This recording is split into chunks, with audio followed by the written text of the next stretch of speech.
Hey, welcome to today's YouTube video. Another special for you. I'm going to take you behind the scenes of one of the webinars that we run for our community. This one is focused on the 4 buying personalities that control your commission check. So if you're a business owner, you're a remote salesperson, we're going to be talking about the different types of buyers that exist, how we can customize our sales script to those buyers so that we can make more sales and then make more commission. I hope you love today's class. We're going to dive straight into the workshop. If you have any questions, feel free to check them below. I'm more than happy to answer. Enjoy. Okay, so welcome to our monthly sales training webinar. We do these every month, so just keep an eye out. There's no cost associated to these. We used to run these as paid workshops, but we've now turned the model to a more of a freemium experience where you should be able to come in, pull something out of this workshop, and then immediately make sales the next day. That's the goal. That's the benchmark of how I know that these workshops have been valuable. So just so you know, a lot of the stuff that we're talking about today is battle tested. So I've been doing this for about 9 years now. I started my coaching business in 2016, and I've taught this stuff across many different industries from B2B, B2C. I'll tell you a little bit about my story a little bit later so you know that you're actually learning stuff that actually works. It's not just theory. And after that, we'll get into some content. So, all right. So let's talk about the 4 buyer personalities. Why should we care? And if you've seen the emails leading up to this, you'll know that I'm a big fan of not painting everyone by the same brush stroke. So what that means is not everyone buys the same way. So having a one-size-fits-all sales process. Good. So not everyone buys the same way. One-size-fits-all selling. I want to try and improve that. And the best way to do that is to make people feel understood, especially when sales skepticism is at an all-time high at the moment. What we're starting to notice, or what I've noticed, is that people are getting a little bit sick of the old style of selling, or they're getting a sense that they're being sold to. So what people are looking for now is this human interaction, especially with the rise of AI. And so this is what got me hooked on this stuff, is there's only a finite amount of human behavior patterns, and they're learnable. So you would have seen in the emails, if you read them on the lead up to this class, we talked about things like big picture people versus detail orientated people.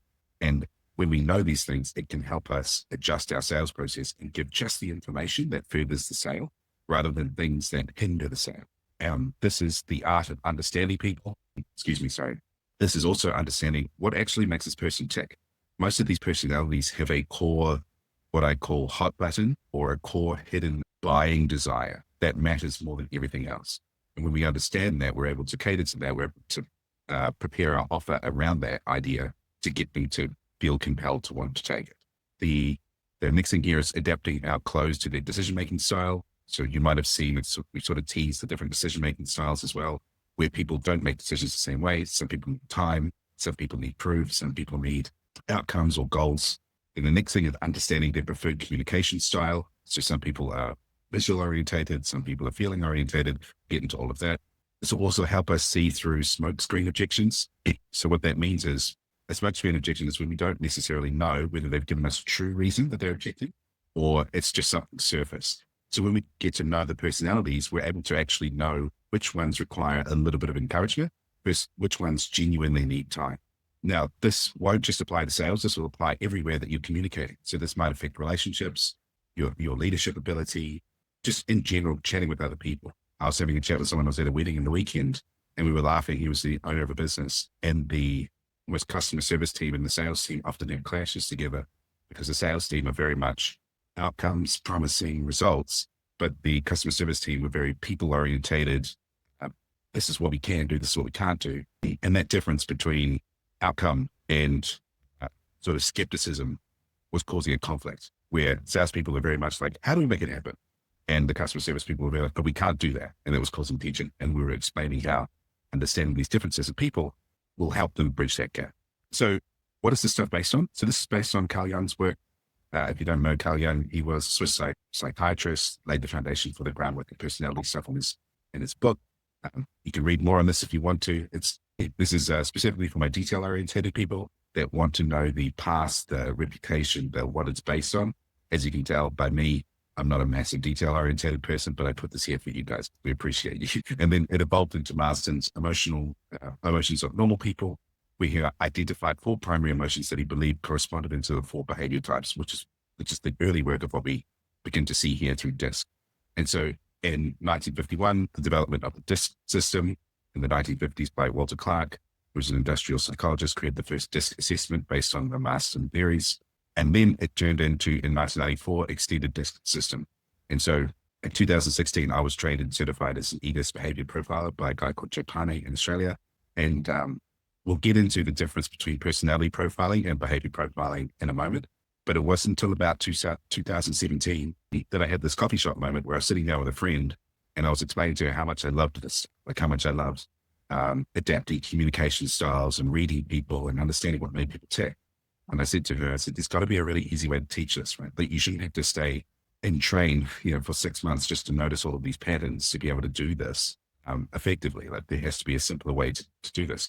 And we came up with this model. This is the original on the back of a napkin model back in 2017, where I realized there were only really 3 things that we needed to notice about our prospects. And if we notice those 3 things, then we're able to have a really educated guess as to the likely scenario in which profile they were. Then if we could make that guess, we could then adapt our sales process. And so it took something that might have taken 6 months to master to something that we could figure out in the first 10 minutes of the call. And that's when I knew that we had something special. And this is my original work over here. So in 2018 to 2020, I took this into businesses and I ran workshops while deploying it with existing clients, seeing exceptional results. So I used to run these weekend workshops very similar to this. We would sit down, have people in a room. It's hard to do that. I'm in New Zealand at the moment at the bottom of the South Island, which if you know New Zealand, there's almost nothing around. It's all just sheep paddocks. But this is in Melbourne. We used to run these workshops, just helping business owners and salespeople deploy this stuff. And so let's just touch on what's the difference between personality versus behavior profiles, because this is quite interesting. This is quite important because one of the things that we want to understand is that the difference between behavior and personality is that personality is fixed. So personality says can't be another way. It's rigid. Whereas behavior profiling says you can adapt. It's just how much energy it costs you to adapt. Excuse me. So what I mean by that is we're looking to develop a skill called behavioral flexibility. Now in sales, I call this sales flexibility, where if you are someone who is naturally a big picture person, it takes you less energy to communicate in a way that is big picture and vision-based, future-based, than it would detail-oriented. So the skill for that person is to learn, how can I be more detail specific? How can I be more step-by-step in my communication with the people that I'm communicating to? And vice versa. If you're someone who loves details, developing behavioral flexibility or sales flexibility is identifying your own gaps and then naturally or working on how do I improve my ability to think big picture.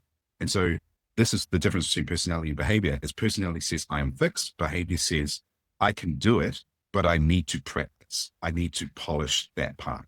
And so a great salesperson is someone who is able to communicate the way that the prospect communicates themselves. So we adjust our communication to that prospect so that they feel more understood, so that it's easier for them to receive the information. Sorry, there's just a little bit of background noise. I'm just trying to figure out what it is. Good. Okay. So if you have any questions so far, just check them in the chat. We're about to move on to some of the content. Yeah. And so as I was sitting with my friend in this coffee shop in 2017, we were thinking about how do I make this easier for people to understand? And one of the things that I realized was people tend to understand things well through metaphors, through stories, through images. And rather than just having these letters that didn't necessarily represent anything for anyone, I decided to look at this as kind of like a metaphor. And I was a bit of a geek. I loved Game of Thrones. I loved medieval fantasy type games and tropes and that kind of thing. And I thought, well, if this was medieval times, then there's kind of really 4 different types of people. We have warriors, we have jesters, we have healers, and we have wizards. Each one of these people has a different role within the context of a battlefield. And if we can think about what their role is and categorize it into 3 key things, we should have an idea of where they tend to lead. And so the first thing that we're looking for in this battlefield is what is the archetypes, or what is important to them? What is their goal? So if we just think about, and think in your own head at the moment, what is a warrior's goal within the battle? Is it to stay behind the lines and plan and to think and to process everything? No, the warrior archetype in the battle is more likely to charge ahead. He's more likely to go to the front line and fight and achieve and try to win the war. He's aggressive in his energy. He's direct. He's assertive, or he, she. And So we want to sort of go through all of these, right? And what about the jester? What's the jester's value within this battlefield? They're not likely to be fighting. A jester by nature wants to make people laugh. It wants to raise the vibe of the party. It's likely to be friendly. It's likely to be warm. Then if we move into the healer archetype, what's the healer's sort of role in this job here? It's to look after the sick. It's to provide care, to provide nurturing. And then lastly, the wizards. What's the wizard's job? He's the planner. He's the spellcaster. He's the one, he's the Gandalf. He's the source of the wisdom, but he's a little bit understood. And so what we're looking for as we think about these 4 different archetypes that we're going to get to in a moment, the warriors, jesters, the healers, and the wizards, is what is their value? What's important to them within this metaphor? What is their goal? What is their focus? So what focus means is, are they focused on the past or are they focused on the future? And if we think about warriors come into the battle, they're looking ahead, they're charging. Jesters are looking to improve everybody's mood, trying to make them laugh, so they're trying to lift the state towards the future. If we think about the healers' job is to address the current symptoms and diagnose problems. If we think about the wizards are studying the past. They're reading spells from their books. And so, as you can see, as we go down with a little bit of creative license, this is how we're understanding these different archetypes. Those archetypes can be transferred to our prospects. So what do our prospects sort of represent when we're speaking to them? Are they assertive, aggressive, direct? Are they more kind of mysterious, maybe a little bit skeptical, maybe a little bit misunderstood? Are they funny? Are they light? Are they charismatic? This will start giving us a clue as to where they actually sit in this metaphor. Then the last thing that we're looking for is energy or intensity. And so is this person very direct? Is this person very friendly? Is this person very courteous, very polite, very reserved? Is this person a little bit skeptical, a little bit indifferent to what's going on? This will help us figure out who we're dealing with. So let's get into the actual 4, how we recognize them, how we sell to them, and how I would categorize these 4 different types. So the first one that we're looking at is the warrior. And as a percentage of the population or your calls, you're probably dealing about 15% of your calls based on the EDISC survey of populations within Australia. The warriors represent about 15% of the population. So by extension, I would say about 15% of your calls, you're going to be dealing with the warrior archetype. And so the warrior's archetype, what their outcome, what they're focused on, what their value is, the thing that's most important to them, which shapes everything else that we're about to talk about with them, is winning results and outcome. If you think about the types of careers that warriors, these are your CEOs, these are your entrepreneurs. These are often your best salespeople. Not that anyone else can't be a salesperson, but these people are often so focused on winning outcomes and results that they tend to be successful in whatever metric they choose.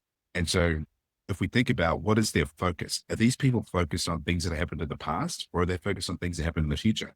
If we use that CEO analogy, that CEO is often the person that holds the vision for the company.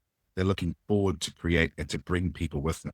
And what is the energy like when we're speaking to someone who's a CEO? They're usually very authoritative, very direct, very powerful, very firm. There's a lot of inner confidence there that comes from their ability to execute. And so let's talk about some of the core things that we need to know about selling to this archetype. And just remember, I'll email this out afterwards. So you've got this, or you can take some notes as well. But the core buying strategy here. So what the core buying strategy is, each one of these archetypes has a way of making a decision and buying that is different from the others. And so for those of you that said you wanted to understand your clients better, how they make decisions, this is really important to know. So if we're dealing with a warrior, they have one of the 3 main decision-making strategies called automatic convincing. Now, automatic convincing is basically the speed in which your decision is made. Automatic means it's happening very fast. And they have a special criteria, which is what criteria. So what does what criteria mean? Well, if we think about the outcomes and the values that this prospect has, which is someone that is win, result, outcome focused, we can kind of guess that the what criteria is, what is the goal you're going to help me achieve? What is the path to my outcome? So this person deeply cares about whether or not you are able to solve their problem. The best way to understand this is if you're ever dealing with a prospect that comes into a call and they say, what can you do for me? And it's straight away, right? There's no, hey, how are you? It's very direct. It's very, what can you do? How does it work? What's going to get me my outcome? These people are likely to sort of interject a lot in the conversation. because they want to be in control. They want to move ahead of the conversation. And so this strategy here, how we're selling to them and what they care about is what can you do to help solve my problem? And the primary question that I would say that they're asking is, who are you and what have you done? So what they're looking for is they're looking to measure your ability to handle pressure, but also your ability to language the problem. And I can't remember who said this quote, but trust and authority tends to go towards people who can language the problem better than we can. And this is critical for understanding this person, is trust and authority goes to the people who can language the problem better than we can. So what that means is, if we're able to explain to this archetype, here's your problem, here's why it exists, here's how I fix it. And I had this experience recently when we were living in Bali, where we had suspected that there was mold in the house. And so, and it's Bali, tropical climate, right? There's mold everywhere, but we suspected it was bad. And so this person came in and he went, there's mold here, there's mold here. It's the type of black mold. It's bad for you. You need to get rid of it. I was like, wow, okay, spot the worry archetype. Like, don't sugarcoat it at all for me. You just tell me exactly what the problem is. And funny enough, he was ex-military, right? So outcome focused. And I just went, well, okay, that's all I need to know. I just need to know what the problem was. And then he explained very quickly how they solve it. And I just brought it because I have a warrior buying style, which is, can you solve my problem? Are you good at what you do? And I already knew he was good at what he did because he was referred to me and he was able to language the problem and say, this is exactly what it is. This is where it is. This is how we're going to get rid of it. And this is the plan. And this is the energy that we're looking to sell with when we're dealing with the warriors. They don't care so much about the bluff. So the other thing they're looking for is certainty and proof.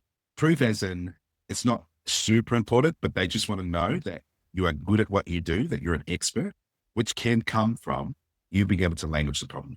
So how to spot them? These are big picture visionary types who speak in outcomes and goals. So if we're in the sales conversation and they come in hot, really quickly, really strong, what can you do for me? Or this is where I need to go. Can you solve that problem for me? Can you help me get there? This is a clue that this person, the intensity in their energy, but also this is where they want to go. This is what they want to achieve. They'll likely do something called a shit test to try and steal the frame from you to test your worthiness. So a shit test is where they'll create sort of false problems and they'll pressure you to see if you crack because they're looking for certainty. And I'm trying to think of an example where this happened to me, where the person that I was selling to will give you unnecessary crap. They'll like kind of humor you, or they'll disagree with you on purpose just to see how you handle it.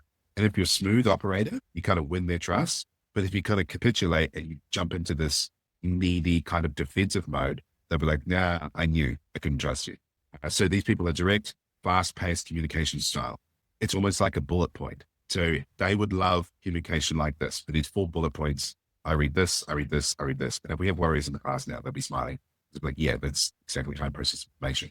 So they'll tell you what they want up front. So how do we sell to them? So we want to lead with results and track record. So it's almost an elevator pitch when we open up. It's a, hey, thanks for booking the call. Look, we've solved this problem X amount of times. We've helped X amount of clients achieve this result within 6 months.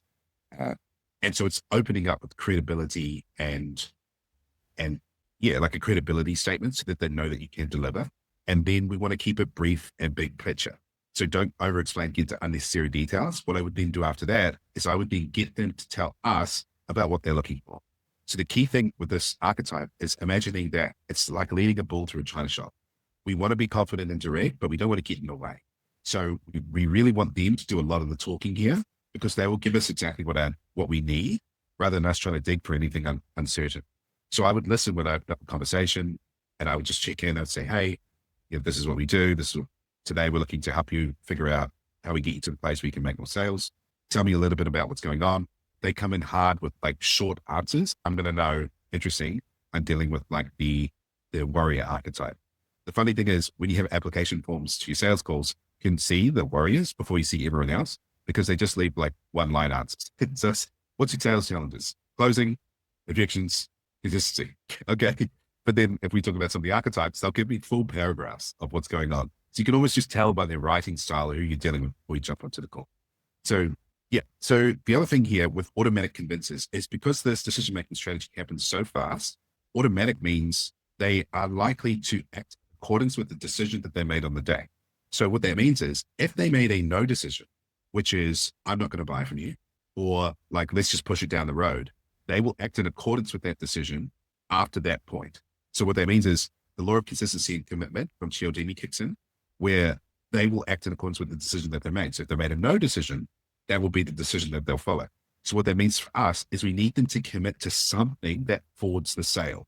So that could just be an agreement to another meeting. That could be either like actually asking for the sale on the day. So this is the thing with automatic convincers, is this is the type of personality that we can encourage. We can kind of what I call stress test, where we would ask for the sale. You always want to ask for the sale with automatic convincers, and then almost ask again after we handle whatever objections come up. These people are a lot more tolerant to that because they will just tell you what the reason why they're not buying is. It's not scientific or mysterious with these people. It's just, would you like to continue? No. Why not? This is why. Explanation. Does that make sense? Would you like to continue? No. So we can actually ask these people for the sale. They don't find that asking as necessarily a bad. And what we find with this archetype is that business owners and salespeople tend to be a little bit too reserved. They lose control of the frame because these energies are so strong. And so we have to sort of encourage you. Yeah, just ask. So ask for the sale, stress test, ask again, just double check what they meant by, I need to think about it or whatever. Just for this person, make sure you ask. And if we can't get them to, make a commitment on the day, get them to, or if we can't get them to pay on the day, get them to sign something. So what I did was, I was selling for a content marketing agency in Melbourne. And I had this guy that was high warrior energy. He managed airport parking. And we were talking about the problems that he had. It was super clear, the problems that his business had. And it was super clear that our product solved those problems. He was already qualified. He said, yeah, I'm into it. Let's do it. But I didn't have a contract with me because I was a rookie. So basically, I just drew something up on an A4 piece of paper. And I said, look, here's the details. Sign this. Get my team to see the actual contract. But just let me know you're in. And then we can celebrate and get the ball rolling. And so he signed that. It didn't necessarily legally represent anything, but it was a metaphor for his decision. I had to get him to make a decision while he was in that decision-making mode, while it made sense to him. If I didn't get him to make a decision, he would act in accordance with that decision of no decision the next time that we caught up. I'd get something like, yeah, look, it's not really the right time for us, blah, blah, blah. So while the momentum was there, for the automatic convincers, we want to capitalize on it because otherwise they will just talk themselves out of the sale. So what not to do? Don't ramble or over-explain. You'll lose them. So keep your answers tight. And yeah, don't over-explain. Don't be passive. They respect competent authority. Don't get bogged down in details that they didn't ask for. I see this so many times. There was a rep that I was working with years ago where I was in a particular meeting and you could just tell the guy was high warrior energy. She was complete opposite. She was a talker and she had a 90-minute pitch deck. And when she brought it out, you could almost see the guy roll his eyes and she just talked for 90 minutes straight. And he was so uncomfortable. And so was I, because I was just watching the sidelines. And it just kind of bored him to death that he was never going to buy anyway. But that's kind of traditional sales. Traditional sales is very much pitch decks. And when we talk about this stuff, especially for these people, is they care more about what their problem is than our solution is. So if we're selling to these people, they want to know that we understand their problem, their challenges, their specific situation before we pitch.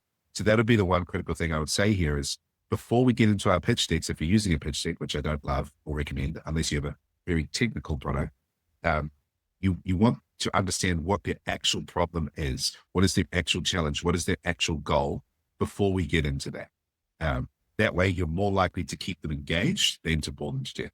So any questions about the first one before we move into the second one, feel free to chuck them into the chat or to turn your mic on in a couple of minutes. Tough crowd today, eh? All right. I will keep going. I love talking to myself. That'd be so awkward. Imagine if we're in a room together. I'm sitting at the front. Hey guys, any questions? Anyway, I will keep performing. This, I guess why we're here. Let's talk about type 2. This is the Jester. So Jester archetype. These people are focused on, they're focused on fun, connection, and tribe. So if we go back to that metaphor, Jester in the medieval times, their responsibility is to lift the energy of everybody around them. And so they're focused on changing the state of people. They want to make you laugh. They want to get you away from the sadness and they want to lift you up. These people are likely to be fun, light, chatty, talkative. And so if we talk about core buying strategy here, these guys run a very similar strategy to the warriors. It is an automatic convincing strategy. But the big thing here is not so much what is the plan, it's who is involved, who has done it, who is like me that's done it, will I belong? These are the questions that they're asking, is they want to know, is there someone who is like me that used your system to get the outcome that I want? This is the key to unlocking the sale for these people here, is they again will make a decision quickly, but they want to know that someone in their exact position or someone similar to them has made it work. That's the key thing. Has someone like me made it work? And that'll get them excited about whatever the outcome is. They still care a little bit about the outcome of what it is, but it's more, what is their problem? Was there someone who looked like me, who was in the same position as me? Did they achieve it too? Can I see them? Can you tell me a story about them? Can I even talk to them? So yeah, so for these ones, all the same rules apply with automatic convincers, which is make sure that they actually commit to something on the day, because if they don't, they will ghost. What they care about: social proof, fun, connection. Will I have fun? Do I like you? Who else is doing this? I would add, will I belong? So for this archetype, they care about, will I have fun? Do I like you? Who else is going? Who else is doing this? Will I belong? This is the primary question that they're asking themselves when it comes to like if it's a coaching consulting program. Will I belong in that tribe of people? Are there people like me there? Will I be able to relate? If this is in more of a B2B sense, it's or sort of like an insurance, real estate. It's who else has done this, like who are the other clients like me that you've delivered this result for? Who was in my position that you solved this problem for? Can you tell me about them? Can you tell me their story? Because what they'll do is they'll put themselves in that story. So how to spot them? They're very easy to build rapport with. They're very chatty. Sales calls can be genuinely enjoyable. They will talk a lot, go off on tangents, and they'll fill the space with stories. This potentially creates a problem for you. If you've ever had sales calls that blow out and you feel like you're talking about stuff that doesn't matter, it's likely because you're caught in the Jester trap, if you will. And I see this a lot of the time because about 33% of your calls will be Jesters. This is a slightly high, you'll see a lot more Jesters than you will the Warriors.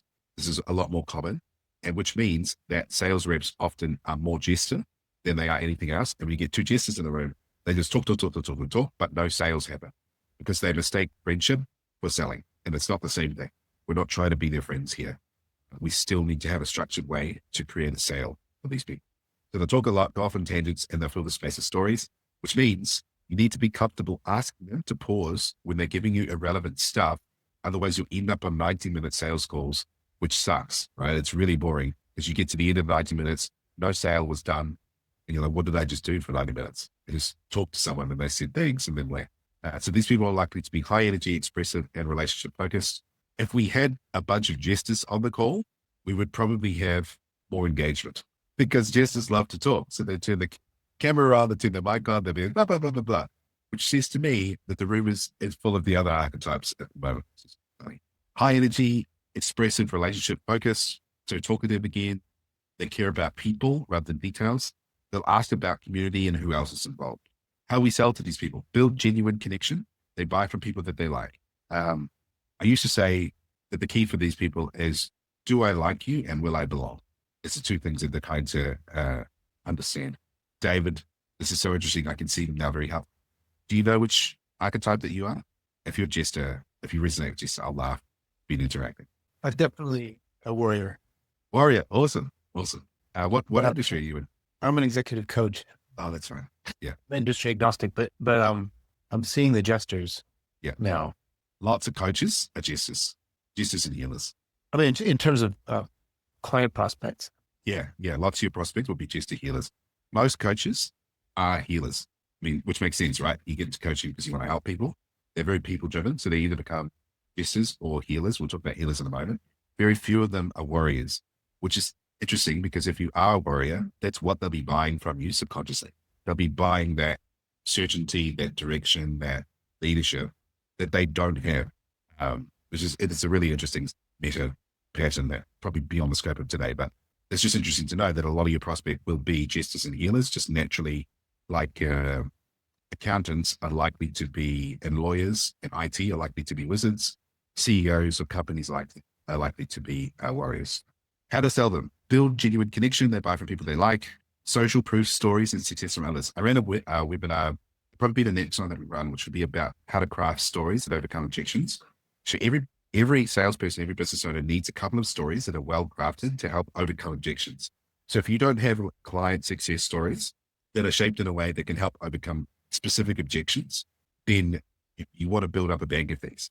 So you'll notice when I'm sharing a lot of these topics, I'll also share a quick story about when it's worked, how it's worked, because we just connect through stories.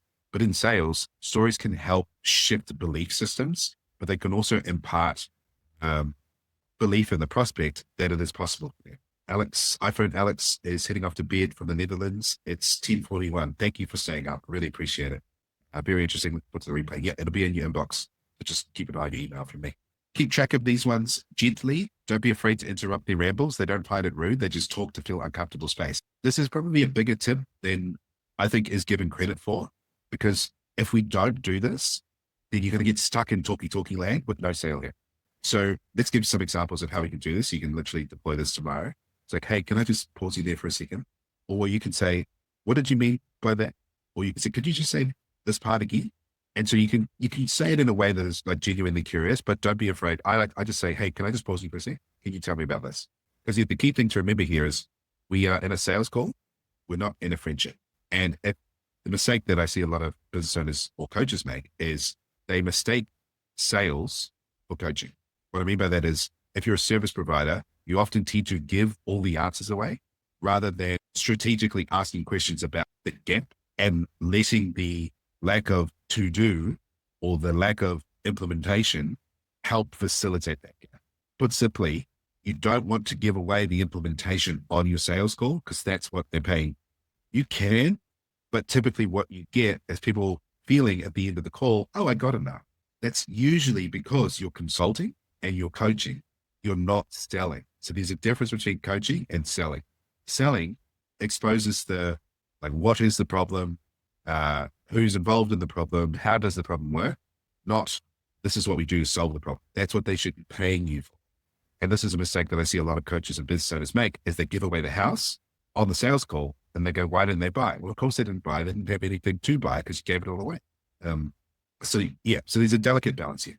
We want to get commitment on the call. Don't rely on follow-up. Jesters are notoriously flaky and notoriously disloyal as well. So not disloyal in the sense that they're trying to be disloyal, but it's shiny thing syndrome. So if they're talking to you, you are the flavor of the month. You have an opportunity to sell them. If they leave the call, then you risk them looking at the shiny thing syndrome, and then they jump in another webinar, jump in another call, then they buy that thing instead because that person asked for the sale, right? It's nothing against you. It's just their shiny syndrome nature will respond to what's ever in front of them. So be really aware that if you don't ask for the sale for these ones, they won't come back, or they might come back, but you just risk them being intercepted by every other marketing message. And like we know, there's a ton of those at the moment. So what not to do? Don't send information via email. You will get ghosted. So there's a nuance to this where it's like, you can, if we've disqualified any objections. So they might at the end of the call say, hey, can you just send me all the details via email? I would drill down. I say, yes, absolutely. What I found is that when I send all the information via email, the client disappears. I never see you again. So can we do two things before I do that? I'm like, yes, cool. Okay. So the first one is, can we book another meeting to follow up and make sure that we can go through any questions that you have? Yeah. And the second thing is, what questions specifically did you have about stuff that you need to see in email? Was there anything unclear today? Because the email can't help you with these questions. I can. And we're just getting to drill down what's going on. Like, what are some of the problems? And they might say, look, I just need a summary of all of the details, blah, blah, blah. So, okay, cool. So again, we would have an opportunity to stress test this. And so we would say something along the lines of, okay, so email aside, did what we talked about today make sense? Like, yeah, it's it. Okay, cool. And money aside, would you do it? Yeah, it would. Great. Okay. So if it's not a money thing, what's actually holding you back from doing this today? So we can stress test. We can push back a little bit with these people just to get clear on what's happening behind the scenes. Most of the time, it's just an unexpressed concern that they don't feel comfortable saying. So this is leaning a little bit towards objection handling, but basically objections, unmet concerns that the prospect doesn't feel safe telling you, or they don't have the words for.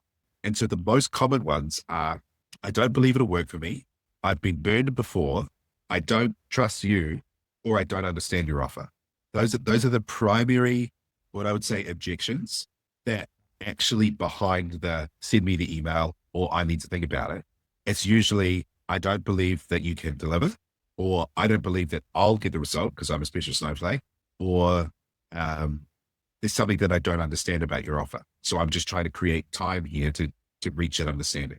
And so we can, for these automatic convinces, which includes the warrior, we can push back a little bit and just say those things. We can actually say to them, look, some people, when they say that, what they're really saying is they don't think that this would work for them, or they don't think that this meets their circumstances, or I've missed some in their problem or their outcome, or there's something about my product that is not clear about what it solves for them. Because if you knew that it solved for you, you probably would take it.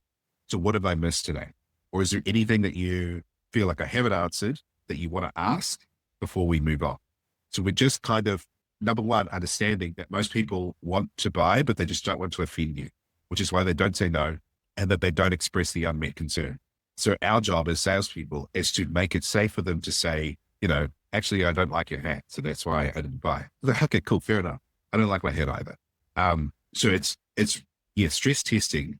And with all of these prospects is just getting to the core of what is that concern that they don't feel safe saying, that they feel might be offensive, because they're not going to outright say, I don't trust you.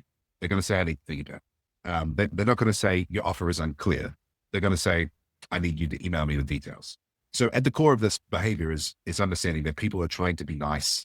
But in sales, we want to take the rose-tinted glasses off and just say, look, just tell me the truth. Tell me what's really going on. Is my hat funny? But yeah, your hat sucks. Cool. Let's just take the hat off. Anyway, so don't let them ramble off track thinking doesn't mean more sales, right? So there's stories that are relevant, doesn't mean more sales. Now, if you don't know what stories are and aren't relevant, jump into the playbook if you have it and understand the core mechanism, which is cognitive dissonance. Because anything that doesn't fit within that framework of what's happening now versus their expectation, that is irrelevant. That's the stuff that we trim out. So don't be too serious or rigid. These people will disengage. You need to have fun. You need to keep it lively. Critical note, this energy is very flaky, likely to change their mind at a drop of a hat, close them on the call, or lose them. Okay, we're good for time. Okay, we're good. So let's talk about the S energy or the healer archetype. So this healer archetype values trust, consistency, loyalty, and care. Their focus when it comes to in the battlefield is like what's happening at the moment, what has caused this ailment, what are the symptoms of the problem here. And so the people are past focused. So they're very likely to lead with, here are my challenges, here are my problems, here are the things that have gone wrong, here are the things that I've tried in the past. They're going to struggle with the opposite. They're going to struggle with painting the future and the outcome. So the energy here is motherly, reserved, kind, soft-spoken, relaxed, polite. These people are likely to be very warm, very easy to talk to. Yeah, very, very nurturing type energy. They run a different strategy. So this is our second strategy. This is called period of time convincer. So unlike the other ones, which are automatic, which happen very fast, period of time is an emotional decision-making strategy where they feel like there is a time that needs to pass for them to process internally what's going on. And so for the period of time convincer, their default is always going to be, I need to think about it. And so for period of time convincers, we want to give them the time to think about it, but we want to prescribe the right amount of time. So we don't want to give them an endless amount of time. We don't want to give them too long, but it is okay to let them have 24, 48 hours. Now, these people are capable of making decisions without that time. But what we find is if we rush this person into making a decision by heavily convincing them, by heavily pushing them, they have an adverse effect. They feel buyer's remorse really, really, really strongly, which causes them to kind of retract. Or if they're a client, they don't tend to get the best results because they've been so heavily pushed against their will to actually take action. And I'm pretty sure it was from the book, How to Win Friends and Influence People, where Dale Carnegie talks about a man convinced against his will is still a man of his own opinion. And I think that really sums up the period of time convincer, which is a man convinced against his will is still a man of his own opinion. And so for these people, we want to appreciate that, okay, they have an emotional period or an emotional wave that needs to crash before they're going to commit. And so want to allow them that time, but we also want to make sure that we're balancing that with a little bit of stress testing, a little bit of challenge. They're okay with challenge, but if we get through all of the challenge for this person and they still need time.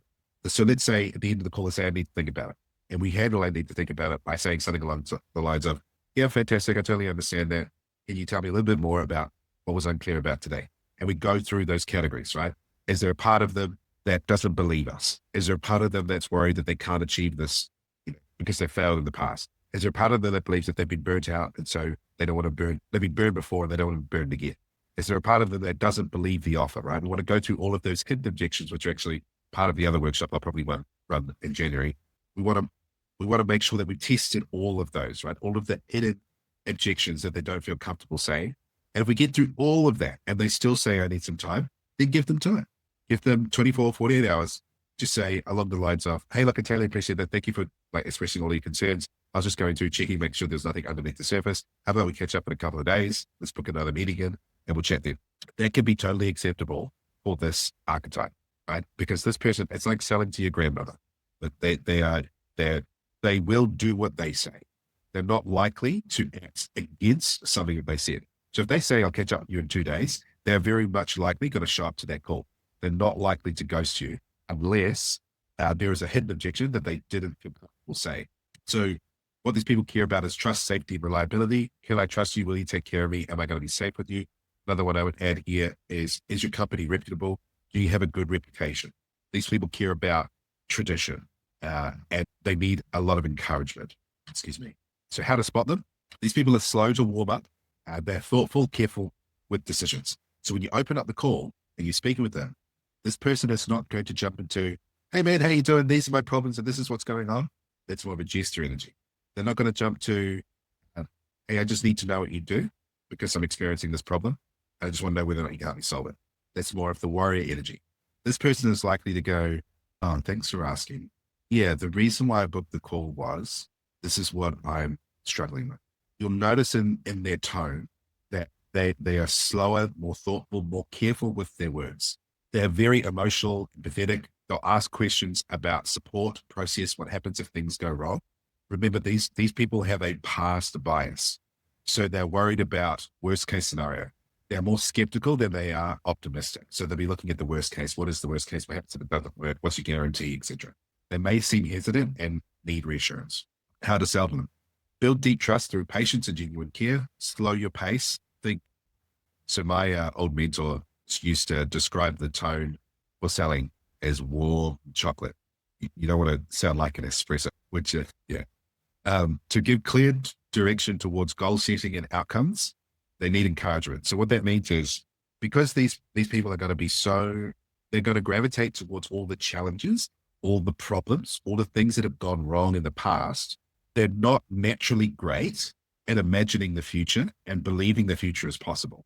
So that as a salesperson, you're going to have to really help them dream about a different reality because they're going to struggle with that themselves because their natural thought processes in the past.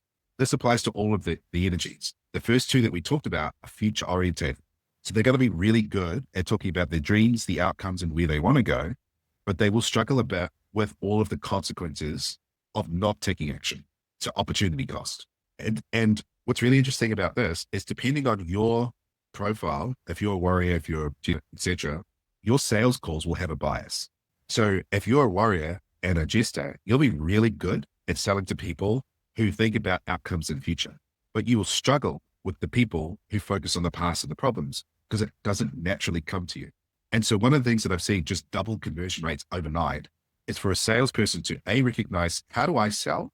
What is my sales love language? Am I a future person who talks about goals, or am I a past person who's really good at consequences? Just by making them aware of that and then adjusting their questioning to focus on their blind spot or their love language blind spot. You don't know what love language are. The 5 love languages, your partner speaks one, you speak another. And if you don't speak the same love language, you just kind of miss the love, if you will. Kind of the same in sales in the sense that you speak future and they speak past, kind of miss. You don't really love each other in a way that you're supposed to, or sell to each other in the way that you're supposed to, or love the other person in the way that they like to be loved, right? We don't sell to the other person the way that they actually buy. So I think that metaphor was fine. So Where was it? Yeah. So sales blind spots is you want to think about which archetype am I? Because that'll inform how you sell. Once we know how you sell, we want to think about the opposite of you, because that's where you're going to struggle. And this is, I would say, that 95% like certainty. If you will have this blind spot. It's the first thing I see when I review a sales call is the person has a blind spot. And I said, this is why you're not making sales, is you're not good at eliciting the past, because you're naturally a future person. You fix that, the next call they'll close because they'll focus and they'll have questions around consequences, opportunity costs, what happens if they don't do it, etc. Can take the brain a little bit of time to get used to that, asking the opposite. But yeah, it's one of the things that will increase your sales results just exponentially is knowing what is my bias. Am I biased towards future or past? Am I a warrior, jester, etc.? And then thinking about what questions would I ask of that opposite. How do I ask future goal-oriented questions? How do I ask past problem questions? The great thing is if you have the playbook, it's in the playbook. We have past and future questions in it. So yeah, provide reassurance and paint a picture of safety. When they ask to think about it, give them a set amount of time and hold the frame. What not to do, don't overwhelm them with too much information at once. Don't rush them. They need time to process. Don't be pushy or aggressive. You'll scare them off. Don't leave follow-up open-ended. They'll disappear into analysis paralysis. So pretty straightforward stuff. Critical note here, the energy will follow through everything they say. They are loyal, long-term clients, but they're just slower to act. If you have patience for them, they're worth it. And I would just say here, like the difference between heavily convincing someone to join something and inviting them to join something actually impacts the quality of the client. So someone who is convinced against their will to do something is likely to experience buyer's remorse. So they will then transfer that negative feeling to the cause, and it will create a barrier to them actually executing on the service or the cause. So I'll say it again, right? If someone is convinced against their will and they have a negative experience on the buy, they will take that negative experience into the thing that they have purchased, and that'll affect how they act in the purchase. If we think about courses or coaches for coaches, when someone is convinced against their will to do something, they've done it because we told them to, not because they wanted to. Clients who do things because they're told what they're told follow that same train of thought. They become the kind of clients that are a real pain in the butt because they can't do anything because they're waiting to be told. And the last thing we want is a whole lot of dependent clients that are waiting to be told what to do, because as business owners, you know, that's not what makes you successful. What makes you successful is independent thinking. So how we sell impacts how our clients show up. I call this followers versus leaders. So if we sell in a way in which our prospects make decisions for themselves, they are fully aware of the consequences. They are not convinced to have to do the thing. They do it because they want to. These people are acting because they convince themselves, not because we convince them, which means they are more motivated. They are more likely to act because they have understood the risk and they've made a conscious decision to go and act on your solution that they purchased. So this may or may not resonate with you depending on what industry you're in, but this is definitely true of the coaching space. And I would say of people in general, is if we can get them to actively want to buy this, which is why we say that the benchmark of a great conversation, it ends on a thank you. If it ends on a thank you, that prospect is more likely to get a result because they've assessed all of the risk and they've decided for themselves, yes, this is great. It makes sense. So they say, yes, it makes sense. I appreciate this opportunity. I'm going to do the work. Whereas people who are convinced against the will, they don't say thanks. They reluctantly pull their credit card out. They experience buyer's remorse, and sometimes they get chargebacks because of that. Otherwise, they just don't do the work because they're waiting to be told. It's just a little side part. All right, let's get to the last one here. So this is the wizard. Now, I would just say upfront, these people are the most misunderstood of all of them. And this is likely because it can be very difficult to sell to, I'll be honest. These people are searching for accuracy, information, and correctness. And if we think about what they're focused on within the battlefield, they're studying the past. They're studying battle plans and strategies and spells that have happened previously. They're not looking necessarily towards the future. They can be defensive, closed off, dissociated, and skeptical. What does that mean? Well, these people actually run a pattern called a mismatcher pattern. And so, put very simply, a mismatching pattern is a way that they filter information to assess whether or not it is true to them. What do I mean by that? So you might say to this person, or they might say to you, their color's blue. You will say back to them, okay, I understand. So you said that is blue. They might then say, no, I meant light blue. So they have a mini disagreement, quite a strong disagreement when repeating back something or interpreting information from you, even though it's exactly what they said. So I'll try to do another example. I always struggle to explain this, but mismatching is like this mini disagreement that they have to almost put what you said in their own words. So if you say something is, maybe that's a pink color, they were, no, to disagree. I think it's more of a light red. And this is the pattern that they have is it can be really frustrating because you can feel like you're saying exactly what they're saying, yet they disagree and they put it in their own words. Excuse me. So this is really key to understanding this person is they can feel very disagreeable and they can feel very difficult to open up because every time you say something, it's like they disagree with you. Well, they do disagree with you. So you might say, what challenges are you having at the moment? They'll turn around and say, look, we're not really having any challenges, but I would say some of the problems are ABC. Now, the reason why they do this is because they have such a high value on accuracy that they cannot take your words as truth. They have to put it through their own filter and figure out how they would describe it because they are the arbiter of truth. They are the one that holds the accuracy. And so it's really fascinating to watch. If you ever find, because it can be frustrating, right? So if you're a business owner and you have this employee or you have a prospect that is constantly disagreeing, chances are, well, they just say no, right? So is this what you're experiencing? No, it's not that, but it's this. That no, that mismatch, that disagree is a really good indicator that they have this mismatch pattern. The hilarious thing is you can actually bypass it by just adding what we call a mismatch prime in front of it. So a mismatch prime would be something like, I'm happy to be wrong here, but did you say that car was light pink? They'll say yes. The reason why is because you said, I'm happy to be wrong. So they disagree with you saying I'm wrong. So they hear he's right. Now, I know this sounds absolutely ridiculous, right? But I promise you, if you have one of these people in your life and you use a mismatch, you just, instead of saying, back to them, is this what you meant? If you say, I'm happy to be wrong here, is this what you meant? If you add that, I'm happy to be wrong, I probably got this wrong. This is probably not the right words, or I probably made a mistake here, or any version of this mismatch at the front of your question, you'll get agreement. You'll get agreement straight away. And it'll blow your mind because it'll change how you see the person. They'll change from someone who you see is constantly disagreeing, being pessimistic and pulling you down to someone who all of a sudden agrees with you simply because you changed the word. And the thing is, it's not malice. Like they're not trying to be a pain in the bum, which is why they get so misunderstood. It's the way they filter information. They're not trying to be difficult on purpose. They just filter information through a disagreeable filter because they care so much about accuracy and correctness. And remember, they are the source of truth. So if they say it must be true, but if you say it, it's not true. Another way to put it is like, what you say is garbage, what they say is gospel. Not because they believe what you say is gospel, but because of the way their brain works. So I might have got a little bit too excited about this, but this is really important to know. I mean, I geek out on this stuff, right? This is just really important to know about this specific archetype, the wizard, is everything is going through the mismatch filter. So yeah, the energy can be defensive, closed off, dissociated, skeptical. So what that means is they're going to be very tough to open up.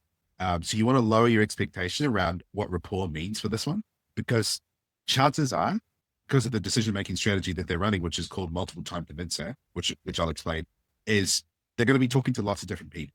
And so I see this a ton for our insurance people, even real estate people, basically even coaches, everyone. When you're selling to this type of energy, they might say to you, like I'm talking to like 3 or 4 other people, and immediately your heart sinks. You go, oh crap. And you're like, oh, so I'm not going to win this one. But the unfair advantage that you know now is that these people won't know that this person has a multiple time convincing strategy. They also won't know that they're mismatches.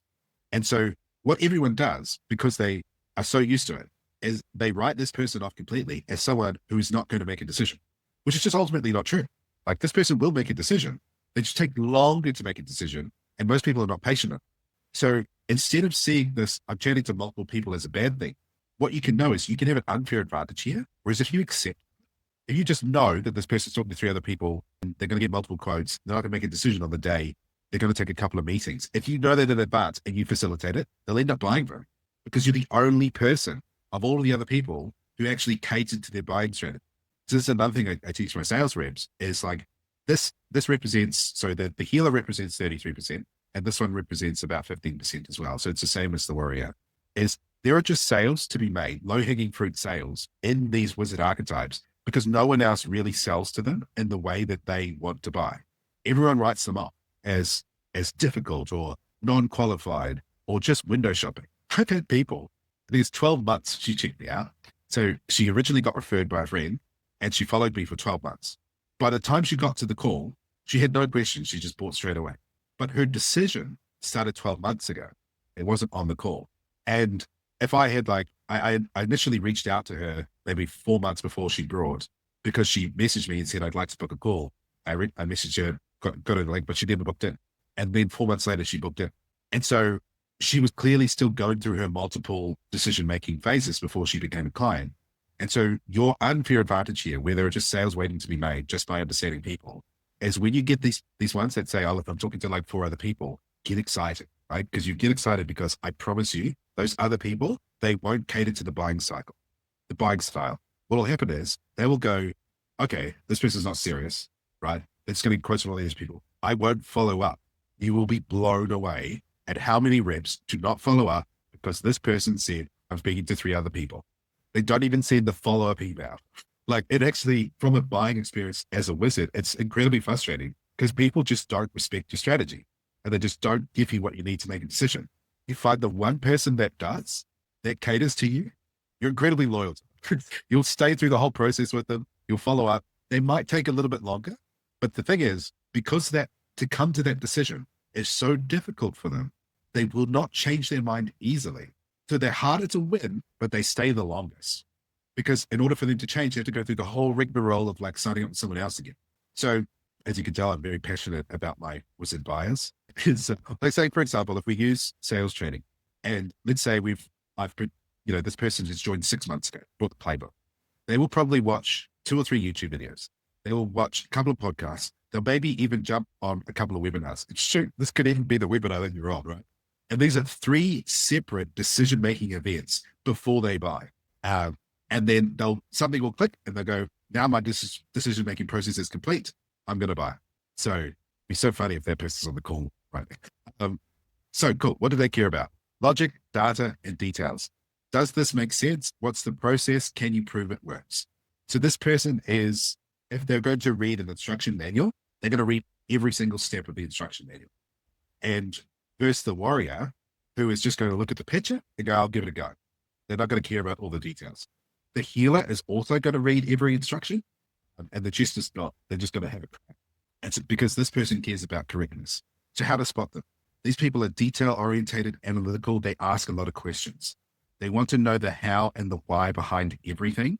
They may seem skeptical or cautious. They will likely take notes during the call. And this is another thing that can trip salespeople up.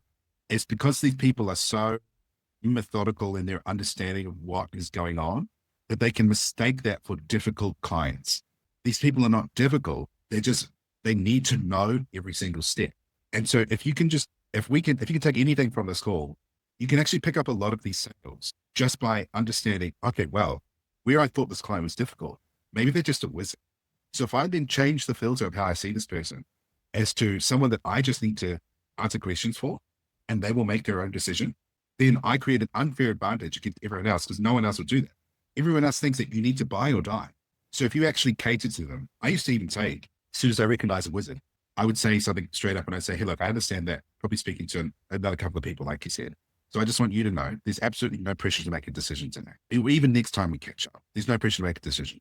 I want to make sure that you make the right decision for you. So whatever details or information that you need in order to make that decision, I'll provide it. Right? Just see me as your decision concierge. Whatever you need, I'll help you understand. And if we're a fit by the end of it, then we can work together. But if we get to the end of it and you decide that you're not a fit or you don't like it, no worries. But just know that I'll help answer all your questions and there's no pressure to make a decision today.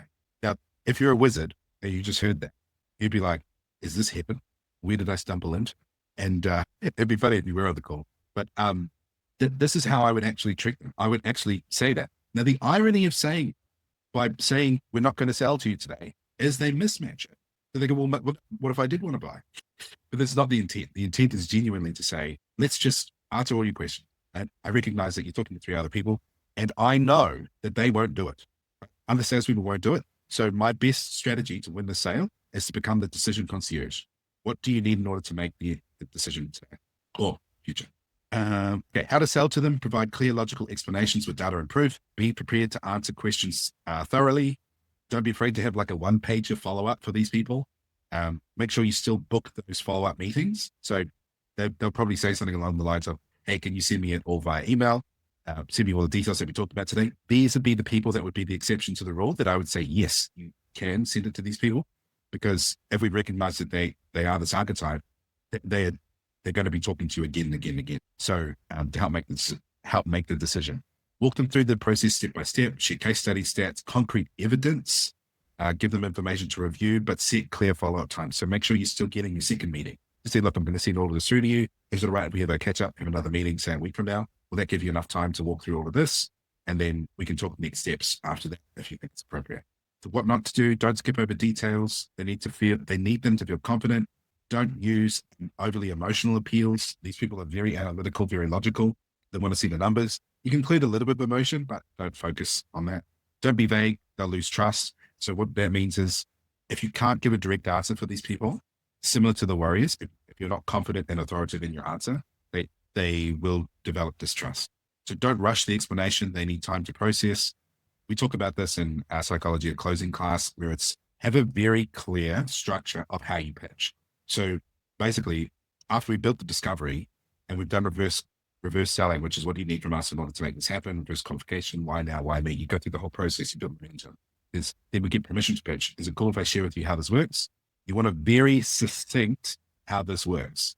So what I say to my clients is have like a 1, 2, 3 process. So phase 1 is blah, blah, blah.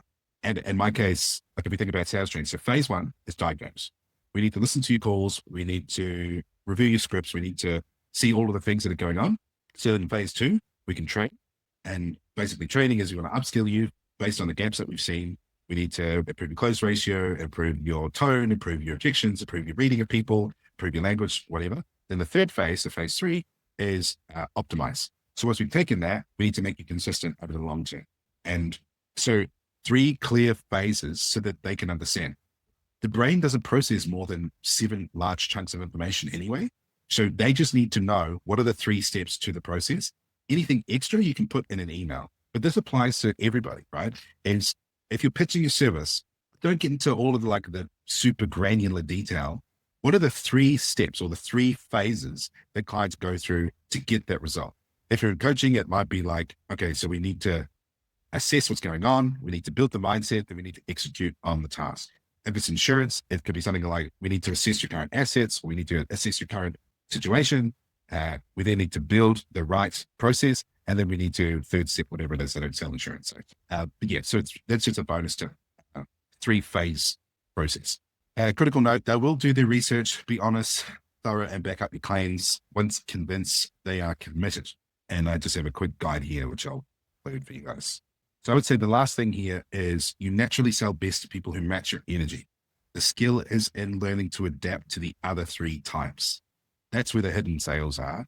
And when you do this, it's just like you see sales, whether we're not sales before, which brings us towards the end. I've got some advanced stuff here. Maybe I will just go into this. So so basically this is what we call the 4 buyer personality quadrant. So the reason why we make it a quadrant is because it's easier to visualize, where we have the warrior on the top right, the jester, and the bottom right, then we have healer, and we have the wizard. And so whenever you're thinking about this, just think about it in a quadrant, like 4 boxes. The reason why we do that is we can then draw lines and we can tag where the logic, where the future is, where the past is, etc. So what I mean by that specifically. So if we draw a line down the middle here, everything above that line is logical, masculine, and achievement focused. So that's your wizards and that's your warriors. Everything below that line is emotional, feminine, and people. And so having this quadrant allows us to sort of, wherever we draw lines, allows us to better qualify who is on the, where they are on the quadrant. So for example, if we find someone that is very logical in their answers, they're very achievement focused, they're very detail focused, we could draw a line here and we could cross these 2 out. So we have someone who's logical and masculine achievement focused, then they're likely to be one of the 2. They're likely to either be a wizard or a warrior. But the same is also true. Right? So if the person comes in, they're very people focused in their language, you notice that they're emotional, we can draw a line, we can go down, we can cross those 2 out. Okay, cool. We're dealing with a people focused person, they're likely to be one of these two. So this is kind of the visual representation of what's happening in my brain when I'm on a call. Is I will almost have this quadrant in my head, and I think probably the easiest one to understand, or the one I get most reps to start with, is when you're speaking with someone, do they go to the future or do they go to the past? So this is what you want to listen out for, is if you say, what brought you to the call today? And they say, I've been struggling with ABC. I've been struggling with ABC means they've started with problems. So we draw a line down the middle, and we know that because they started with problems, we can cross out the right side because this is outcome, the right side, and cross that side out. And now we know that we're likely dealing with a wizard or a healer. If they talk about things that had happened in the past, we know that we're either talking with a wizard or a healer.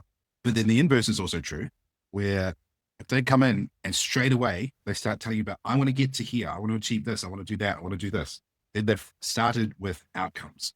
So if they start with outcomes, I would confidently draw an X on everyone that is past focused. And I would know I'm likely dealing with a warrior or a jester. Then what I'm looking for is what other language are they using to help form, like whether or not, they are strictly warrior or jester. So if they are very goal orientated in their language, achievement focused, then I'm going to sort of decide I'm dealing with a warrior here, and I'll adjust my sales process accordingly. If they're not super goal orientated, but they're still future outcome based, I'll decide that I'm dealing with a jester. So it's probably a little bit advanced, but that's how I think about it in my head. As I think about it as a process of elimination, and I'm making my best guess based on the information that I receive. So if I hear goal-oriented language, I'm going to think about people in the future. If I hear past language, I'm going to think about, people in the past. I'm going to mentally cross off things in the quadrant. Yeah, let me know if any questions about this. There's another layer here. This might be a lot, but basically, for those of you that have seen the cognitive dissonance, I don't know if you have or not, which is our main model in which we sell. You can actually layer this process over the top. I don't know if anyone's seen that, so I'm not going to confuse you and overload you.